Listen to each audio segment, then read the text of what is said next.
मैं बहुत आभारी हूँ आप सभी का कि आप यहाँ पर उपस्थित हैं।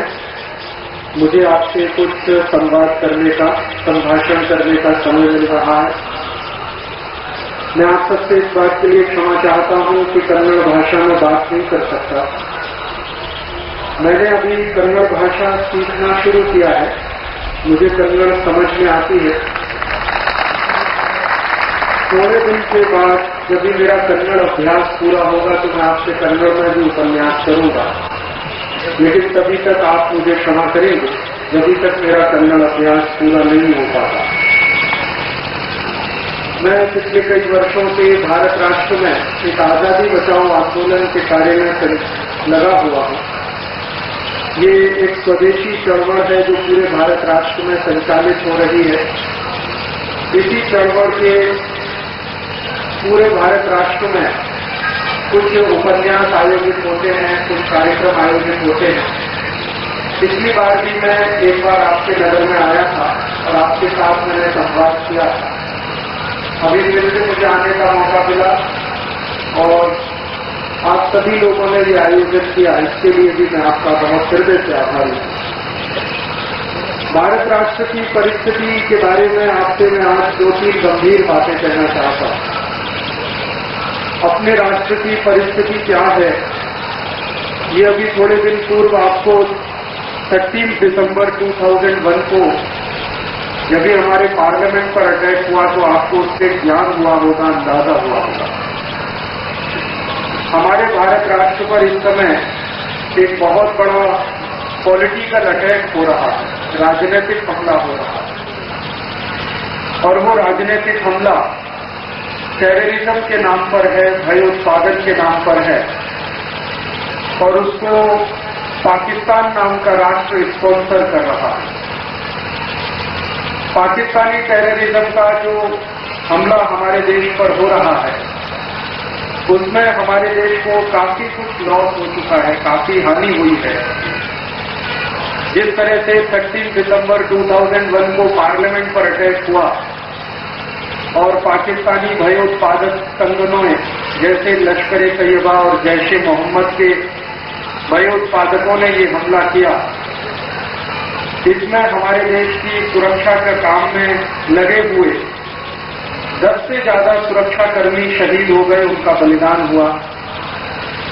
इसके पूर्व इसी तरह से भयोत्पादकों के द्वारा 1 अक्टूबर 2001 को हमारे भारत राष्ट्र के जम्मू कश्मीर नाम के राज्य की असेंबली पर एक अटैक हुआ था, जिसमें हमारे भारत राष्ट्र की सुरक्षा के काम में लगे हुए करीब 40 ऑफिसर्स उसमें तो शहीद हो गए थे।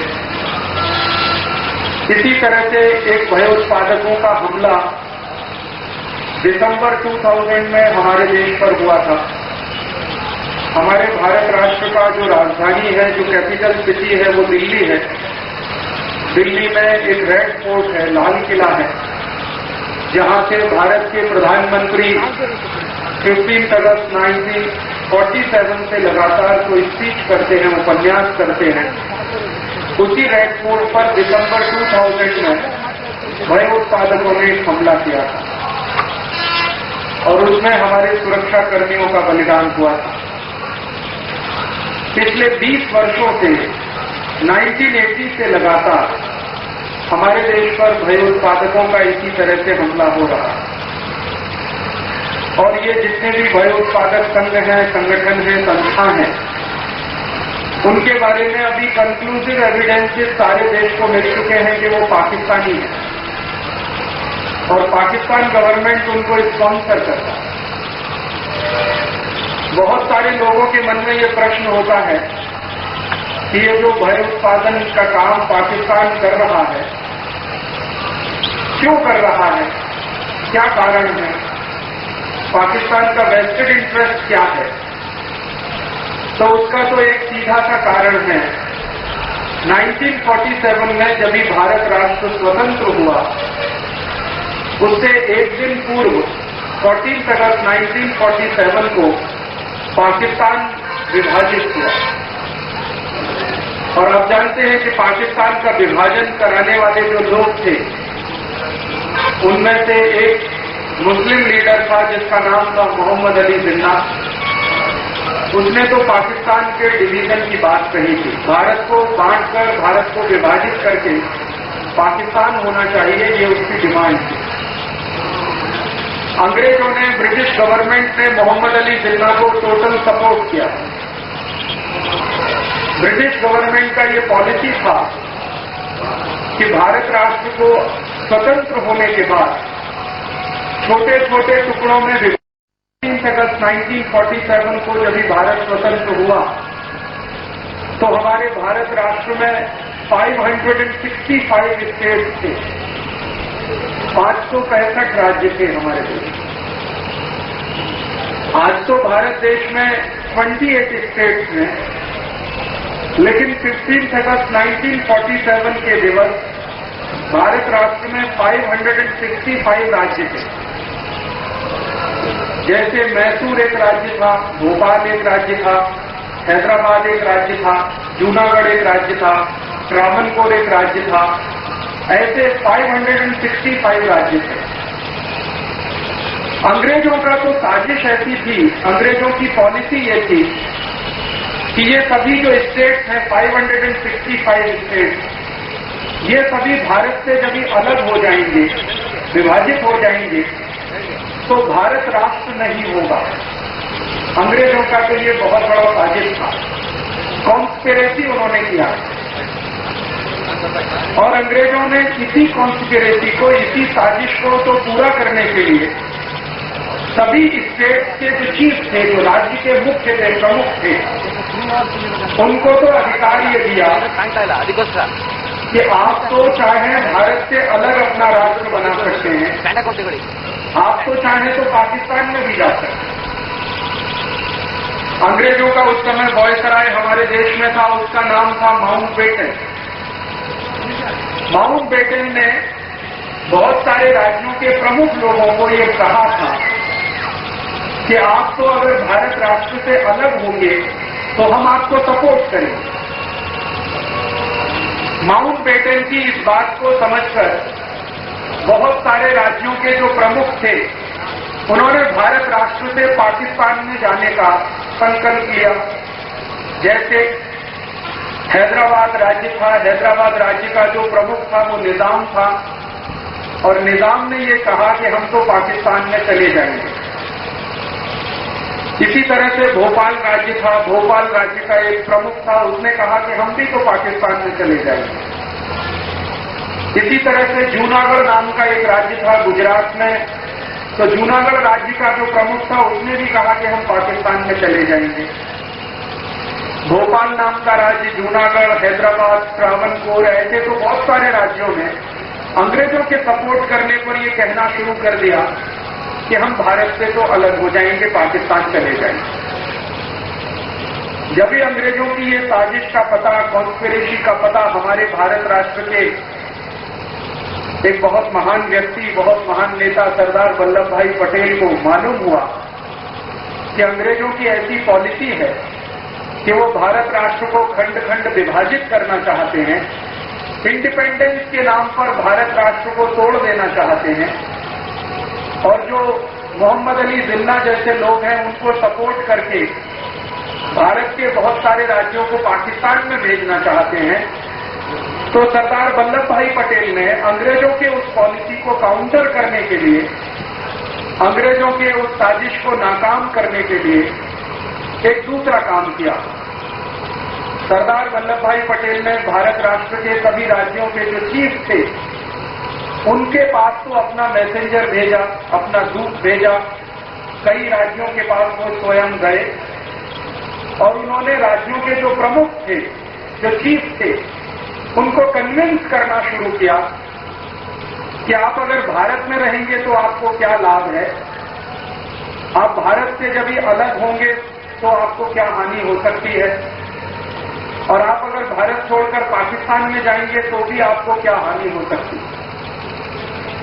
जब ही सरदार पटेल ने ये कैंपेन किया और सभी राज्यों के प्रमुख के पास वो जाकर उन्होंने संवाद करना शुरू किया, संभाषण किया, तो बहुत सारे राज्यों के प्रमुख लोगों ने अपना तो संकल्प बदल दिया और उन्होंने बाद में भारत में मिलने का तो संकल्प कर लिया।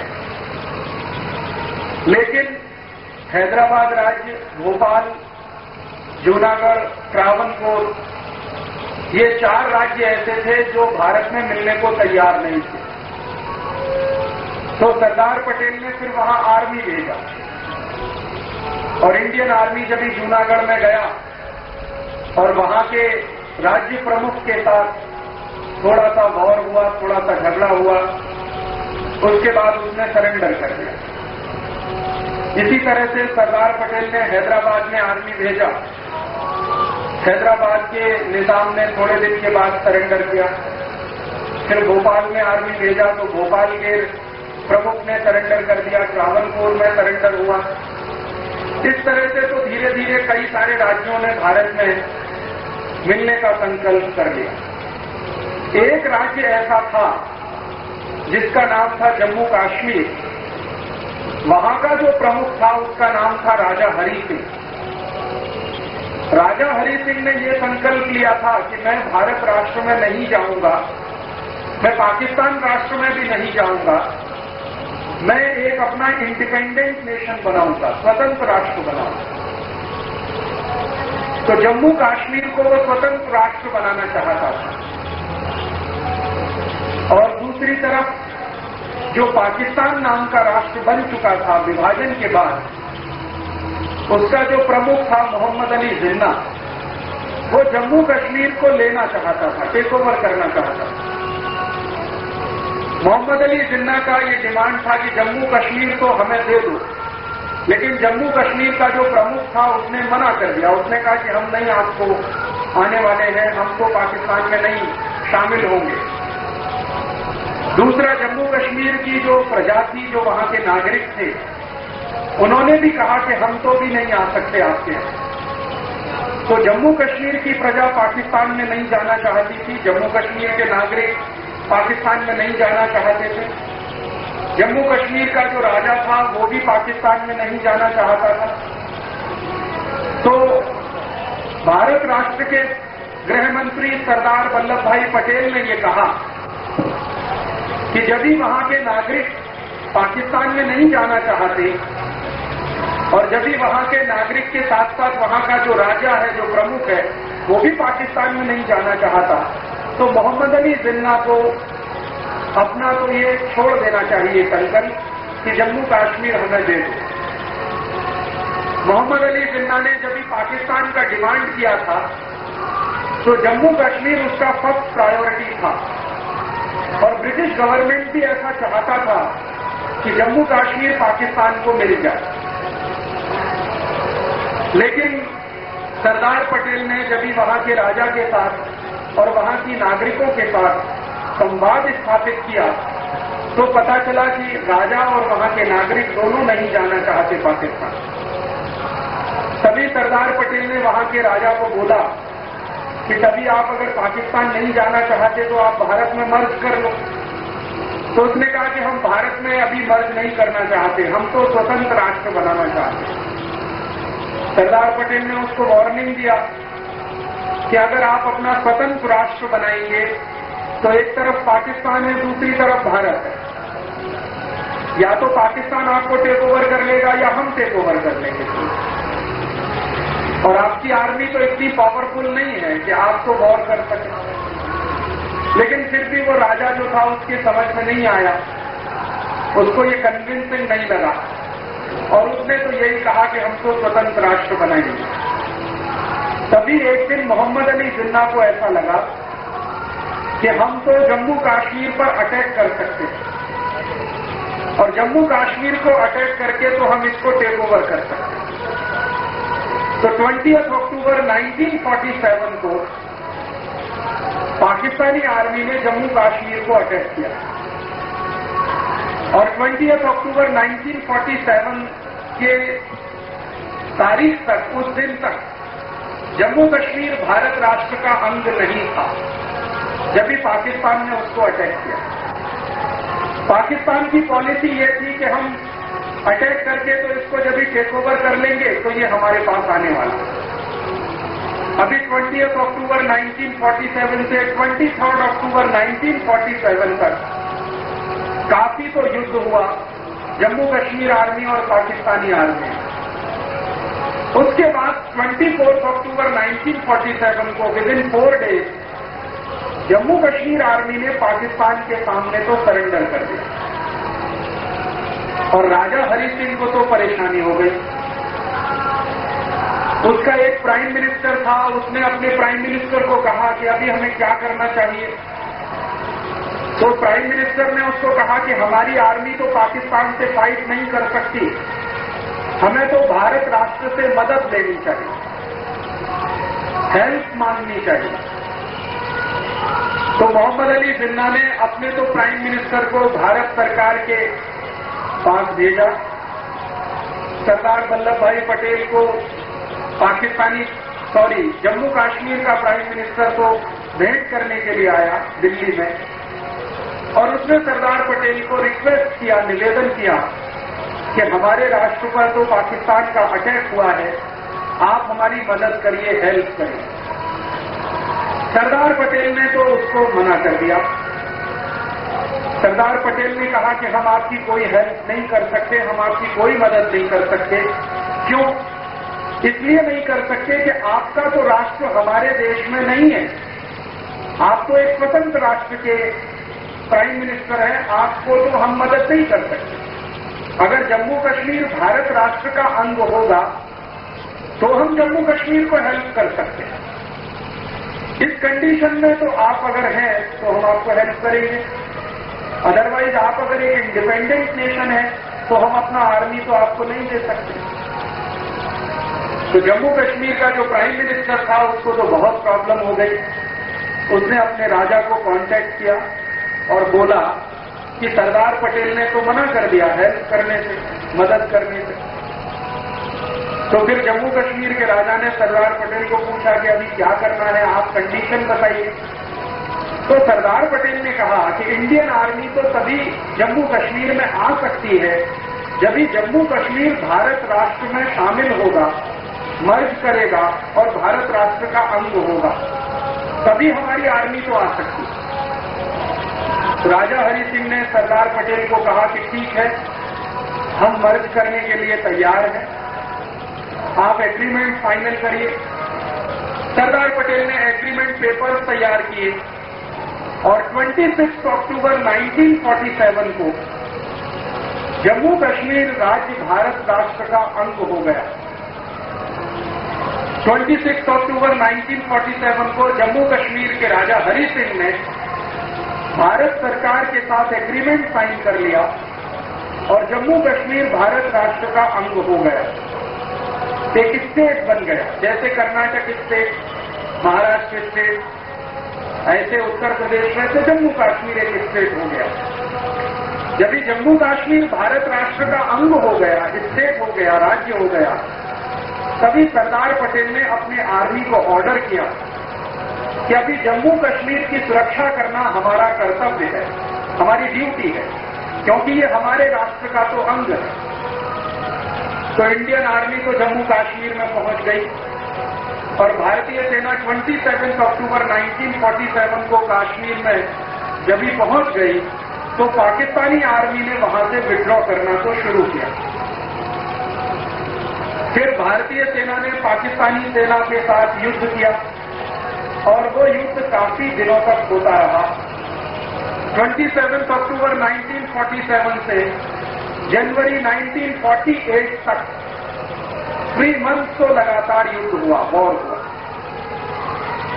फिर उस वॉर में पाकिस्तान को डिफीट हो गया, पाकिस्तान पराजित हुआ और पाकिस्तान ने जम्मू कश्मीर से विड्रॉ किया।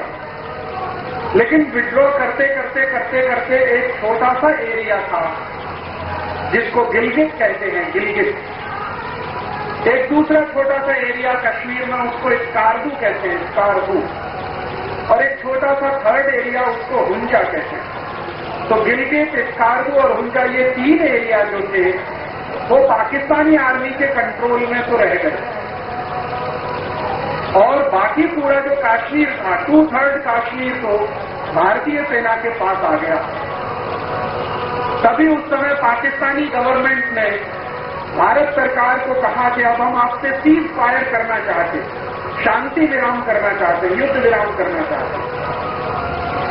सरदार पटेल ने युद्ध विराम से मना कर दिया। सरदार पटेल ने कहा कि हम कोई शांति विराम नहीं करेंगे जब तक ये 1/3 पोर्शन हमारा देश का गिलगित, स्कार्दू और हुंजा कश्मीर में वापस नहीं आता, तभी तक तो युद्ध विराम कोई प्रश्न नहीं है करने का।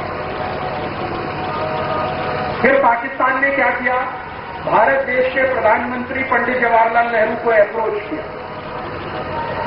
पंडित जवाहरलाल नेहरू को पाकिस्तानी गवर्नमेंट ने कन्विंस किया कि आप तो चाहे युद्ध विराम हो सकता है।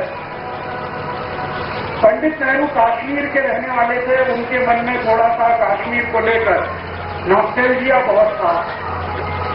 उसके आधार पर पंडित नेहरू तैयार हुए कि ठीक है, सीज फायर करेंगे। तो सीज फायर का एग्रीमेंट हुआ, शांति विराम का एग्रीमेंट हुआ। सरदार पटेल उस एग्रीमेंट के विरुद्ध थे, लेकिन Indian prime minister Pandit Jawaharlal Nehru उसके सपोर्ट में थे। तो जब ये सीज फायर एग्रीमेंट हुआ तो गिलगित, स्कार्दू और हुंजा, ये 3 तो डिवीजन है, वो पाकिस्तान के कंट्रोल में चला गया और जो रेस्ट ऑफ द कश्मीर है वो भारत के कंट्रोल में रहा। और उसी गिलगित, स्कार्दू और हुंजा को आज हम पाक ऑक्युपाइड कश्मीर कहते हैं। ये पाक ऑक्युपाइड कश्मीर तो भारत राष्ट्र का है, लेकिन पाकिस्तान के कंट्रोल में है, क्योंकि 1948 में हमारे साथ को एक शांति विराम समझौता पाकिस्तान ने किया। बाद में क्या हुआ, हमारे भारत के प्रधानमंत्री पंडित जवाहरलाल नेहरू ने ये जो पाक ऑक्युपाइड कश्मीर का जो प्रॉब्लम था, इसके लिए यूनाइटेड नेशंस में एक एप्लीकेशन किया। और यूनाइटेड नेशन में जाके जब भी पंडित नेहरू ने एप्लीकेशन किया तो उसमें ऐसा रेजोल्यूशन हुआ कि जब भी पाक ऑक्युपाइड कश्मीर में एक प्लेबिसाइट कराया जाए, रेफरेंडम कराया जाए, पब्लिक ओपिनियन पोल कराया जाए और वहां के नागरिक तो जो डिमांड करेंगे, जो मांग करेंगे, उसके आधार पर उसका डिसीजन किया जाए कि वो पाकिस्तान में रहेगा कि भारत में रहेगा। दूसरा, उसमें कंडीशन ये था यूनाइटेड नेशंस के रेजोल्यूशन में कि जब भी प्लेबिसाइट होगा, रेफरेंडम होगा, ओपिनियन पोल होगा, तो पाकिस्तानी आर्मी को वहां से विड्रॉ करना होगा। जब भी पाकिस्तानी आर्मी टोटली पाक ऑक्युपाइड कश्मीर को वैकेट कर देगी, खाली कर देगी, वहां से विड्रॉ हो जाएगी, तभी वहां पर रेफरेंडम हो सकता है। ये यूनाइटेड नेशन ने रेजोल्यूशन किया 1949 में। जब ये रेजोल्यूशन हुआ तो इसमें कंडीशन ये था कि पाकिस्तानी आर्मी को पाक ऑक्युपाइड कश्मीर से विड्रॉ करना होगा, तभी वहां पर प्लेबिसाइट होगा, रेफरेंडम होगा, जनमत संग्रह होगा। लेकिन दुख की बात यह है कि 1949 के इस रेजोल्यूशन के बाद आज तक भी पाकिस्तान ने पाक ऑक्युपाइड कश्मीर को वैकेट नहीं किया और पाकिस्तानी आर्मी को पाक ऑक्युपाइड कश्मीर से विड्रॉ नहीं किया। और चूंकि पाकिस्तानी आर्मी पाक ऑक्युपाइड कश्मीर से विड्रॉ नहीं करती है, इसलिए तो रिजोल्यूशन में जो रेफरेंडम की कंडीशन है वो फुलफिल नहीं हो सकती।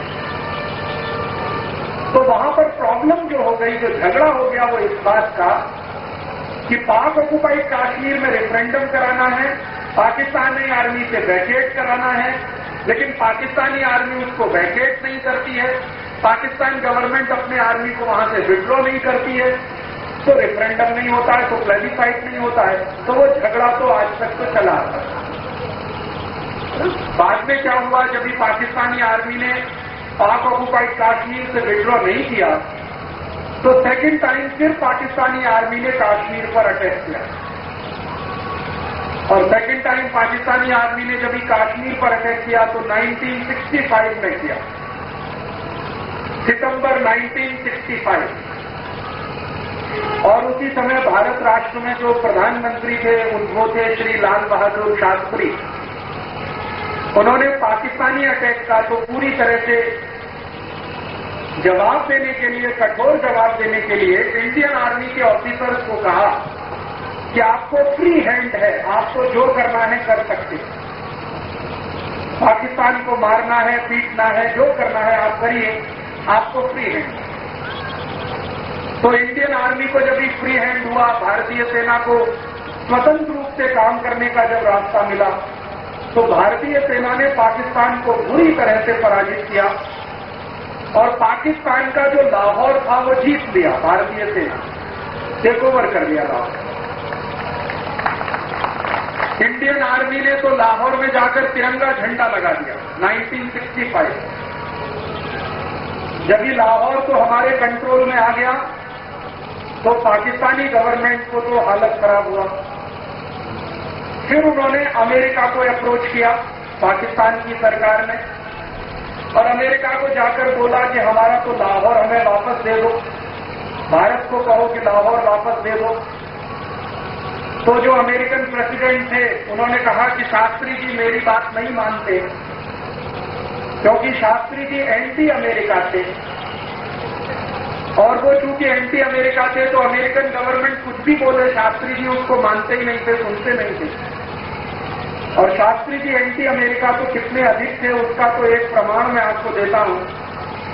जब भी श्री लाल बहादुर शास्त्री भारत के प्रधानमंत्री बन गए तो उन्होंने गवर्नमेंट ऑफ इंडिया और अमेरिकन गवर्नमेंट के जितने एग्रीमेंट थे सभी कैंसिल कर दिए।